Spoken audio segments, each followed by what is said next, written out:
Hi!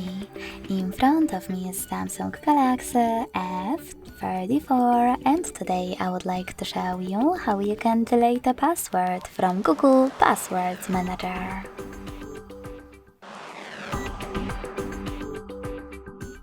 Begin by going into Devices Settings and scrolling down to access Google section.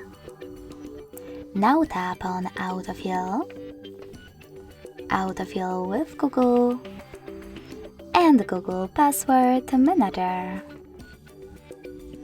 Finally, just click on one of your passwords that you wish to get rid of and enter your current login method.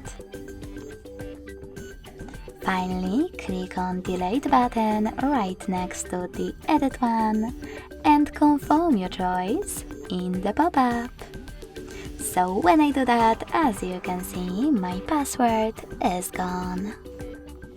Thanks so much for watching. If you enjoyed this video, don't forget to leave a like, comment, and subscribe. Bye!